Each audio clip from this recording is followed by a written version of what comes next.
Class में आपका स्वागत है। आज अपने पढ़ेंगे बल गति के नियम और इसके बारे में अपने लास्ट वीडियो में बात कर चुके हैं कि बल का प्रथम नियम अपने को बल की परिभाषा बताता है, जबकि द्वितीय नियम उसका परिमाण बताता है और तीसरा नियम जो है उसकी दिशा को बताता है। तो आज बल गति के प्रथम नियम जिसको जड़त्व का नियम भी कहते हैं उसके बारे में बात करते हैं। बल गति के बल का अगर जो प्रथम नियम है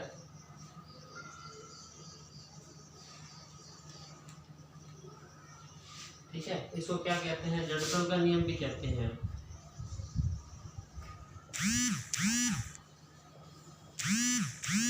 बल का प्रथम नियम है, इसको जड़त्व का नियम भी कहते हैं। तो जड़त्व क्या होता है? जड़त्व अपने पास बात करें तो द्रव्यमान के समानुपाती होता है। जड़त्व अपने पास दो प्रकार का होता है, एक स्थिर जड़त्व, एक गतिशील जड़त्व।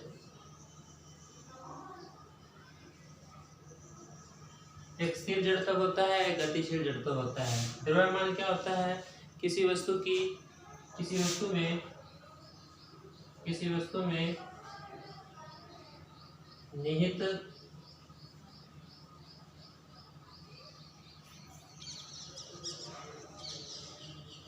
तत्वों की मात्रा, निहित तत्वों की मात्रा द्रव्यमान होता है, और जिसका जितना ज़्यादा द्रव्यमान होएगा उसका जड़त्व भी उतना ही ज़्यादा होएगा, और जिसका द्रव्यमान कम है उसका अपने पास जड़त्व भी कम होएगा। तो स्थिर जड़त्व क्या होता है? स्थिर वस्तु का जो जड़त्व होता है वो स्थिर जड़त्व होता है, और गतिशील वस्तु का जो जड़त्व होता है उसको गतिशील वस्तु का या गतिशील जड़त्व कहते हैं। देखिए, अगर कोई व्यक्ति खड़ा है रेस्ट पोजीशन में है तो उसके लिए स्थिर जड़त्व होएगा। ठीक है, उस पास स्थिर जड़त्व होएगा। और अगर जैसे कोई बस चल रही है, कार चल रही है, तो इसका जो जड़त्व होएगा वो अपने पास क्या होएगा? गतिशील जड़त्व होएगा। अब जड़त्व का नियम है, जब बल का प्रथम नियम है जो अपने को क्या बताता है? यह हमें बताता है कि अगर कोई वस्तु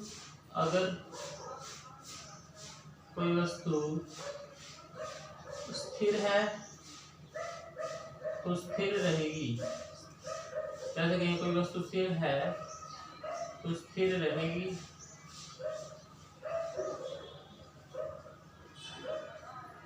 अगर गतिशील है तो गतिशील रहेगी।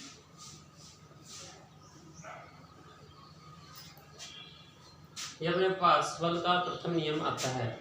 कब तक ये गतिशील और स्थिर अवस्था में रहेगी? जब तक उस पर कोई बाह्य फोर्स ना लगाया जाए या कोई बाह्य बल ना लगाया जाए, तब तक वो वस्तु स्थिर है तो स्थिर अवस्था में रहेगी, अगर गतिशील है तो गतिशील अवस्था में रहेगी। अब अपने पास क्वेश्चन आता है कि तो बल क्या है? तो ध्यान रखना, बल वह कारक है जो किसी वस्तु की स्थिति को परिवर्तन कर सकता है, अगर मैं स्थिर वस्तु पर बल लगाता हूँ तो वो गतिशील हो जाएगी, अगर गतिशील वस्तु के विपरीत दिशा में बल लगाता हूँ तो वो स्थिर अवस्था में अपने पास आ जाती है। इस प्रकार कह सकते हैं कि बल वह कारक है जो किसी वस्तु की स्थिति में परिवर्तन कर सकता है। और यहाँ पे जो बल होता है इसको F से लिखते हैं, और अपने को पता है F = क्या होता है अपने पास?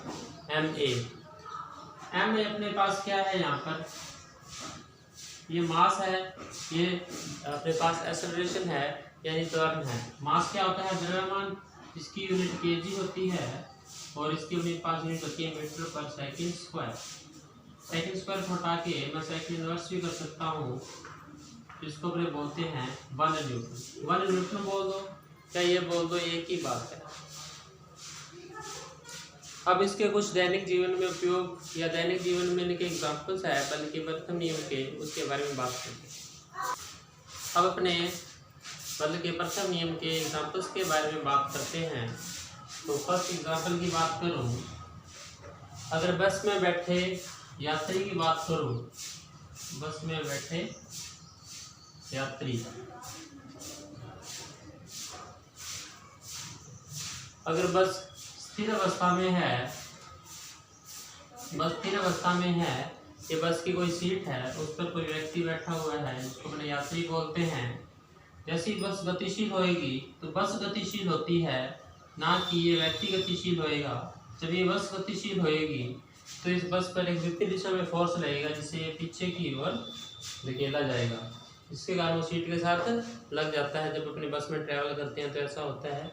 ये बल के प्रथम नियम के कारण होता है, क्योंकि ये स्थिर अवस्था में रहना चाहता है लेकिन बस इसको गतिशील करती है, तब इसके लिए एक झटका लगता है। इसी प्रकार अगर बस रुकती है और चलती बस में जब एकदम बस रुकती है तो बस की ब्रेक लगती है, ना किस व्यक्ति की। तो बस व्यक्ति है जो आगे की ओर आता है और आगे की ओर गिरने का झटका लगता है उसको, लेकिन अपने खुद उसको कंट्रोल कर लेते हैं और स्थिर अवस्था में आ जाते हैं। दूसरी बात करें, अगर कोई कंबल है, कंबल की बात करूं, या कोई कपड़ा है, उसको मैं इस प्रकार से झटकाता हूँ तो उसमें से जितनी भी मिट्टी है, मिट्टी के कण बाहर आ जाते हैं। ऐसा क्यों होता है? जब फोर्स लगा के उस कपड़े को झटकाया जाता है तो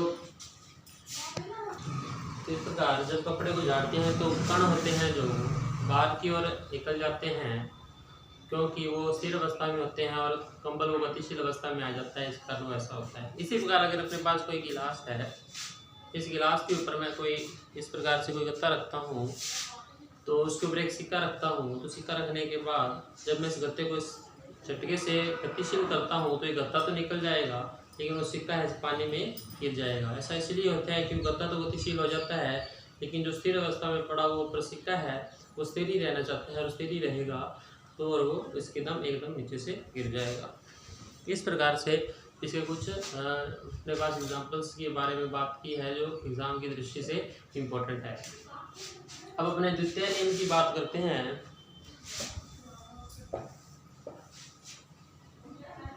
एक बात और, बल का प्रथम नियम को गैलीलियो का नियम भी बोला जाता है क्योंकि ये गैलीलियो ने दिया था। द्वितीय नियम की बात करें, बल का सेकंड लॉ,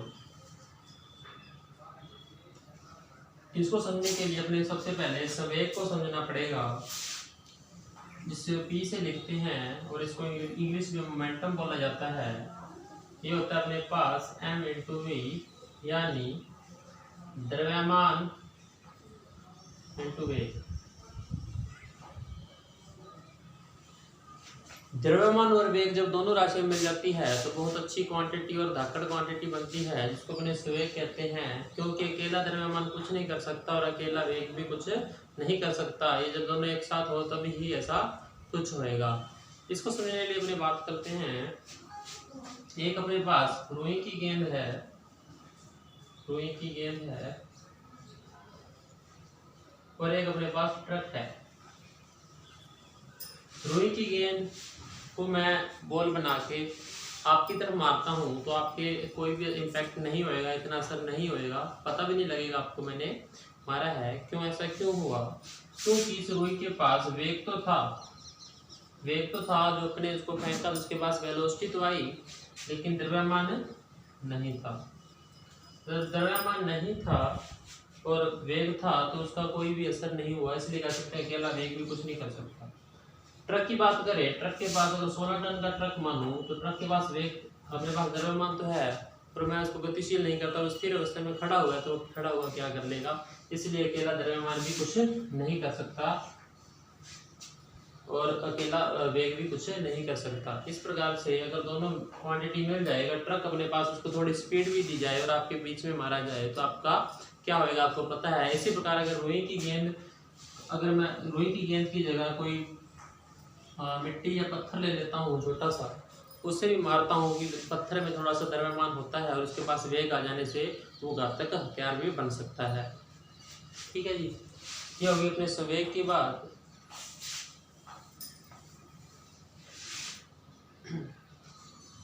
अगर मैं संवेग की बात करूँ तो इसकी यूनिट अपने पास kg और ये अपने पास क्या होता है मीटर पर सेकंड। सेकंड को हटा के मैं सेकंड इनवर्स भी लिख सकता हूँ। ये इसकी अपने पास एक यूनिट आती है। ओके, अब देखना, ये अपने पास संवेग है और डेल्टा को मैं लिखता हूँ परिवर्तन, डेल्टा को लिखता हूँ परिवर्तन और 1/t को लिखता हूँ दर, और ये अपने पास है समानुपाती का निशान, समानुपाती का निशान।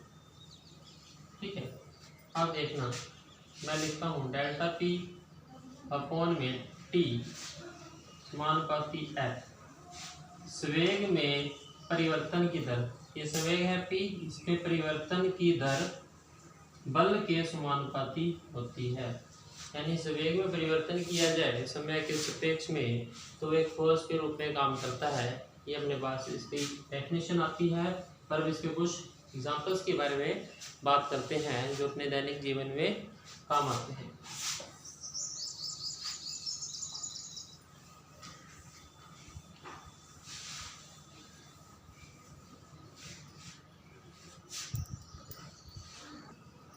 अब देखिए, फर्स्ट एग्जांपल की बात करूं मैं, अगर कोई व्यक्ति खिलाड़ी है अपने पास, वो बॉल को कैच कर रहा है, बॉल को कैच कर रहा है, तो जैसे ही बॉल आ रही है उसके पास, मान लो बॉल आ गया, ठीक है, क्रिकेट की बॉल मान लो, क्रिकेट का मैंने निशान बना के से बॉल बना दी, क्रिकेट की बॉल आ रही है और अपने हाथ को सामने रखता है और इस प्रकार से एकदम पकड़ता है, यानी उसके पास वो टाइम नहीं मिला उसको कम करने के लिए। अब देखना, एक चीज और समझना थोड़ी सी, मैंने क्या लिखा कि F समानुपाती डेल्टा P अपॉन में T। ठीक है, अगर फोर्स ज़्यादा होएगा, यानी अगर मैं इसकी बात करूँ टाइम की, अगर टाइम ज़्यादा है तो फोर्स क्या होएगा, कम होएगा, क्योंकि ये इसके व्युत्क्रमानुपाती है, इसीलिए समानुपाती होता तो इक्वल में आता। अगर टाइम को बढ़ाऊं तो फोर्स की वैल्यू क्या होती है, कम, यानी टाइम की वैल्यू बढ़ाने पर फोर्स क्या होता है, कम।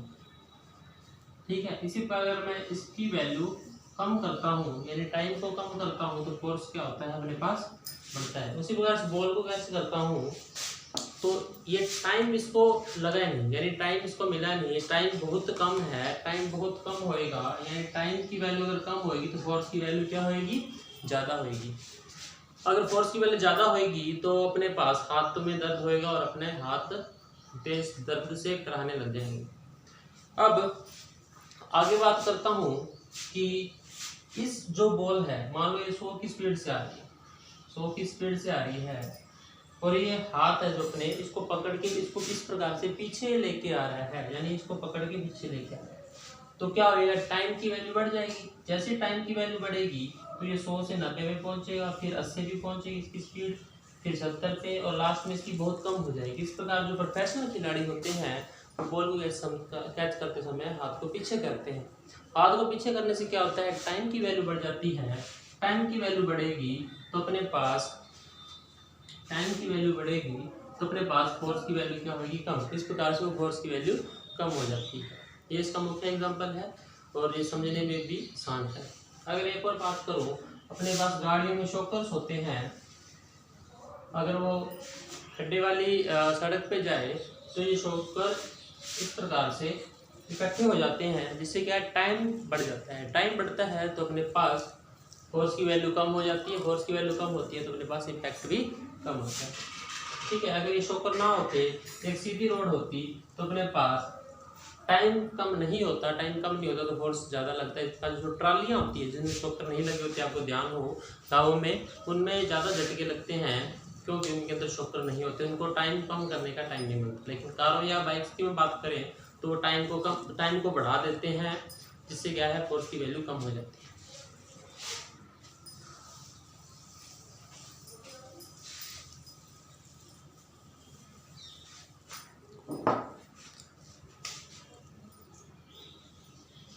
अब बात करता हूँ थर्ड लॉ।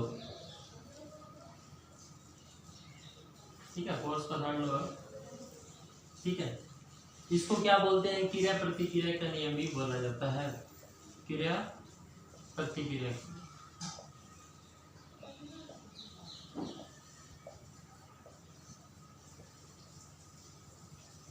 दो बॉडी है अपने पास ए और ये अपने पास दूसरी बॉडी है बी। अगर ए बॉडी बी बॉडी पे फोर्स F1 लगाती है तो B2 भी उसी बॉडी पर F2 फोर्स लगाएगी जो कि इक्वल होगी। ठीक है, जो कि इक्वल है, लेकिन लगाएगी विपरीत दिशा में। अब अपने पास क्या यहाँ से नतीजा निकलता है, रिजल्ट निकलता है कि बल हमेशा जोड़े में लगते हैं, बल हमेशा जोड़े में लगते हैं, वे एक दूसरे के विपरीत दिशा में लगते हैं। ठीक है, इसके मुख्य एग्जाम्पल की बात करूं, अगर इसकी न्यूमेरिकल वैल्यू की बात करूं, F1 इक्वल टू F2 तो है, लेकिन यहाँ पे माइनस निशान भी आएगा, ये बताएगा कि ये एक दूसरे के क्या है, विपरीत है। एक तैराक जब तैरता है तो अपने हाथों को इस प्रकार से पीछे करता है और पानी को पीछे की ओर धकेलता है। पानी को पीछे की ओर धकेलता है तो पानी उसको आगे की ओर धकेलती है, क्योंकि वो जब पानी पे बल लगाता है तो पानी उस पर विपरीत दिशा में एक बल लगाती है, जिससे वो आगे की तरफ जाता है। ठीक है, इसी प्रकार जब अपने ज़मीन पे चलते हैं तो अपने पैर पीछे की ओर ज़मीन को धकेलते हैं और ज़मीन अपने को आगे की ओर धकेलती है। ये भी अपने पास बल का जो थर्ड लॉ इसके द्वारा अपने बता सकते हैं। और इसको अगर मैं नाव में बैठा व्यक्ति है, अगर वो नाव को ऐसे आगे की ओर चलाए तो वो नाव पीछे की ओर जाती है, ये भी इसके मुख्य कारण में से आता है। ठीक है, तो आज के लिए इतना काफ़ी है। अब मेरी बात सुनिए, एक और इम्पोर्टेंट बात है जो